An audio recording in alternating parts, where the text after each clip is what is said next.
Bienvenue sur le compte africain 225. Zida, les larmes rouges de Ouagadougou. Zida grandissait dans le quartier résidentiel de Ouaga 2000, entouré de luxe.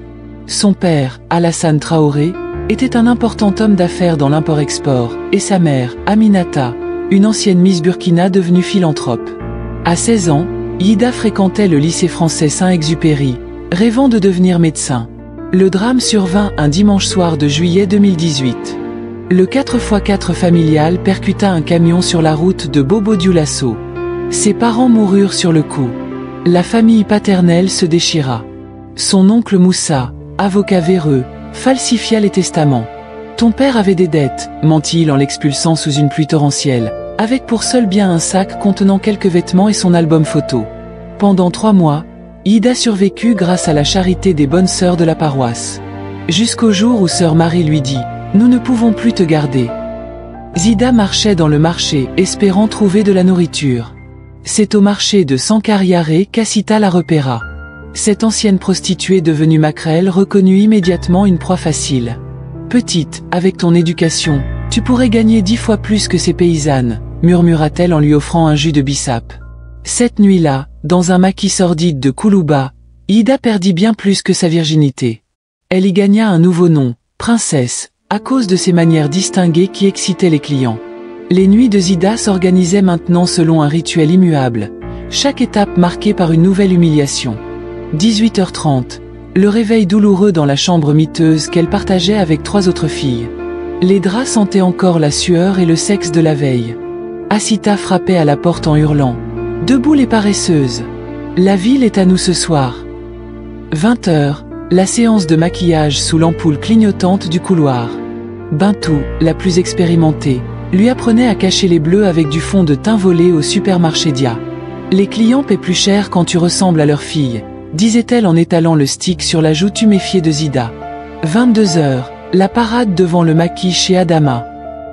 Les filles s'alignaient comme du bétail au marché. Zida avait développé une technique. Elle gardait ses lunettes de lycée pour attirer une clientèle plus aisée. La petite intellectuelle chuchotait les hommes en la désignant du menton.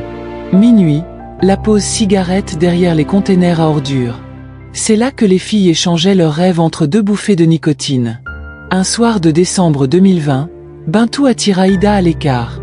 Son regard brillait d'une étrange excitation. « Regarde », murmura-t-elle en sortant un smartphone éraflé de son soutien-gorge. Sur l'écran, une photo de Safia, leur ancienne colocataire, posant devant la tour Eiffel, vêtue d'un manteau de fourrure qui devait coûter plusieurs années de leur salaire. « Comment elle a fait ?» demanda Ida, le cœur soudain battant la chamade. Bintou baissa encore la voix. Son tonton français l'a fait venir comme aide ménagère. Maintenant elle a des papiers. Un vrai travail. Elle m'envoie 50 000 francs CFA chaque mois. La cigarette tomba des doigts de Zida. Cette image allait hanter ses nuits suivantes, se superposant au visage grimaçant de ses clients. Une idée germa dans son esprit. Et si elle aussi? Pendant 6 mois, Ida devint une machine à économiser. Elle acceptait les clients les plus répugnants, ceux que même Bintou refusait. Elle se privait de nourriture, volait des pièces dans les pantalons des hommes endormis. Chaque billet rejoignait la cachette secrète sous une pierre des toilettes extérieures. Le jour où son pécule atteignit 500 000 francs CFA, elle contacta Monsieur David, un passeur recommandé par une fille du maquis voisin. Le rendez-vous eut lieu au Café Roma, lieu neutre et public. « Pour 450 000, je te procure un visa de tourisme et un billet d'avion », affirma l'homme en sirotant son espresso. Sa cravate Hermès et son attaché-caisse en cuir semblaient garantir sa respectabilité. Zida hésita. C'était presque toutes ses économies. Mais l'image de Safia devant la tour Eiffel lui revint en mémoire. Elle passa l'argent sous la table. 3 semaines plus tard, après 5 rendez-vous manqués et des dizaines d'appels sans réponse, elle se résigna à aller au commissariat. L'ironie cruelle, le policier qui prit sa plainte était un ancien client. Son sourire narquois lui fit comprendre avant même qu'il ne parle. « Princesse, tu crois vraiment qu'une fille comme toi peut aller en Europe légalement ?» Son rire gras résonna dans le couloir moisi tandis que Zida s'effondrait en larmes sur le banc en bois. Cette nuit-là, pour la première fois depuis des années, elle retourna devant l'ancienne maison familiale de Ouaga 2000. Les rires des nouveaux occupants filtraient à travers les grilles dorées. Elle resta là des heures, immobile sous la pluie, jusqu'à ce que le gardien la menace d'appeler la police. C'est en retournant vers le maquis, les pieds en sang dans ses escarpins éculés, qu'elle remarqua la limousine noire garée devant chez Adama. À l'intérieur, un homme en costume 3 pièces observait les filles avec un détachement aristocratique. Le PDG Traoré attendait sa proie. La limousine noire aux vitres teintées emmena Zida dans un Ouagadougou qu'elle avait oublié existait. L'air conditionné caressait sa peau moite tandis qu'elle contemplait, fascinée, les détails du véhicule. Le cuir beige immaculé, l'écran plasma intégré, le parfum discret de citron et de santal. Monsieur Traoré ne la toucha pas. Il ne lui adressa même pas la parole pendant tout le trajet jusqu'à son villa de Koulouba. Ce silence était plus troublant que les propos salaces habituels de ses clients. « Assieds-toi » ordonna-t-il enfin dans un français parfait en désignant un canapé en cuir blanc.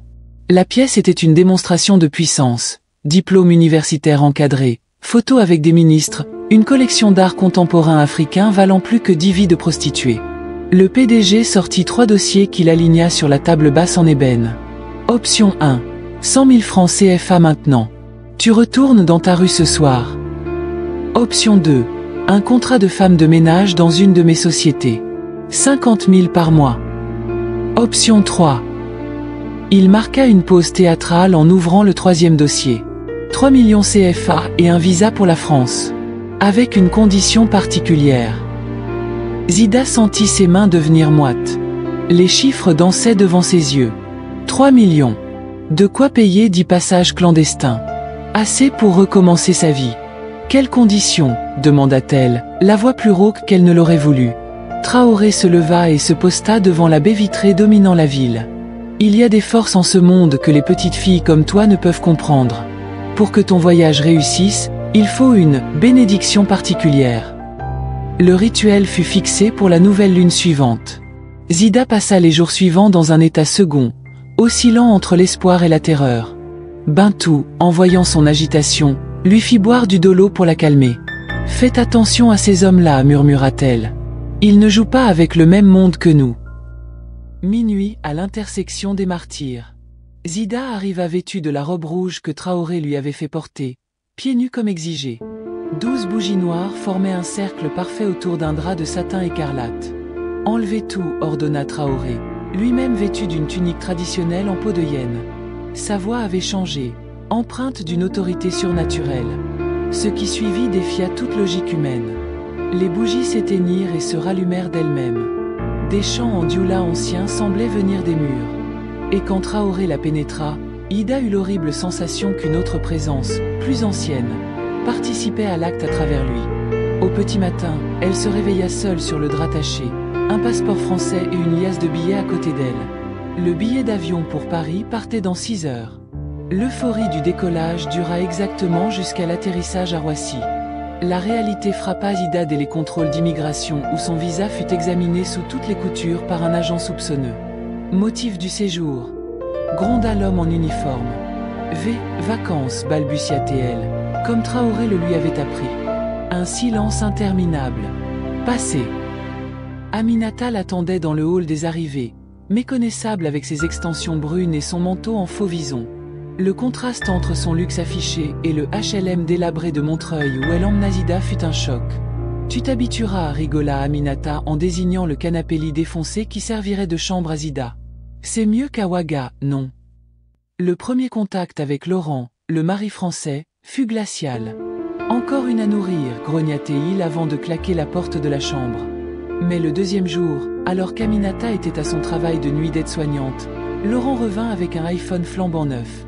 « Pour toi » dit-il en effleurant intentionnellement ses doigts. « Les Africaines comme toi, vous êtes différentes, plus authentiques. » Zida sentit le danger mais prit le téléphone. Elle avait survécu au rituel de Traoré. Elle survivrait à ça. Ce qu'elle ignorait, c'est que les démons de Paris étaient bien plus sournois que ceux de Ouagadougou. Les premiers jours dans le petit appartement de Montreuil furent une succession de découvertes et de désillusions. L'appartement sentait l'humidité et le plat réchauffé. Les murs étaient si fins que Zida entendait les disputes des voisins, les pleurs des enfants, les ébats mal étouffés d'un couple à l'étage. La nuit, quand Aminata partait travailler à l'hôpital, les pas lourds de Laurent résonnaient dans le couloir, trahissant ses allées et venues devant sa porte. Un soir, alors qu'elle tentait de dormir, La poignée de sa porte tourna doucement. « Tu dors ?» murmura Laurent depuis l'entrebâillement. Zida feignit le sommeil, les muscles tendus. Elle entendit son souffle rauque, puis un juron étouffé quand il referma la porte. Le lendemain, Laurent changea de stratégie. Il devint charmant. Il lui offrit un café le matin, lui montra comment utiliser la machine à laver, lui parla de la France comme s'il voulait l'aider à s'intégrer. « Aminata ne comprend pas ce pays comme moi, disait-il en lui servant un verre de vin, qu'elle n'osait refuser. Elle reste enfermée dans sa communauté. Toi, tu es différente. » Ses compliments glissaient comme du poison. « Tu es plus intelligente que les autres. Ton français est presque parfait. Avec ton visage, tu pourrais être mannequin. » Chaque mot était une corde qui l'enroulait autour d'elle. Un vendredi soir, Aminata fut appelée en urgence pour une garde de nuit. À peine la porte refermée, Laurent frappa à celle de Zida. « J'ai quelque chose pour toi. » Il tenait une robe noire, courte et transparente. « Essaie-la, pour voir si elle te va. » Zida sentit son estomac se nouer. « Non merci, je suis fatiguée. » Le sourire de Laurent s'effaça. « Après tout ce que j'ai fait pour toi. » Il s'approcha, et elle recula jusqu'au mur. Son haleine sentait l'alcool et la colère. « Tu crois que je ne sais pas comment tu as eu ton visa ?» murmura-t-il en glissant une main sur sa hanche. « Traoré m'a tout raconté. » Zida sentit le sol se dérober sous elle. « Traoré l'avait vendu ? Alors maintenant, tu me dois bien ça, » grogna Laurent en l'attirant vers lui. Elle se débattit, les ongles enfoncés dans ses avant-bras. « Lâche-moi !» C'est à ce moment que la porte d'entrée claqua. La trahison d'Aminata.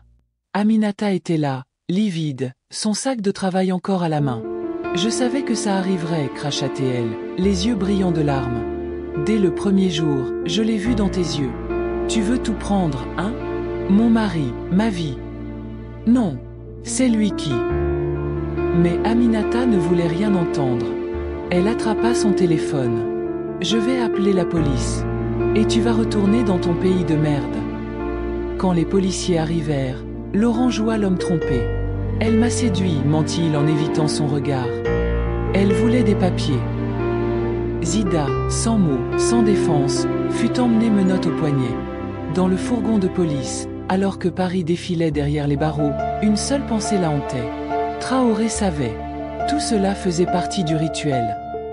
Et maintenant, elle allait payer.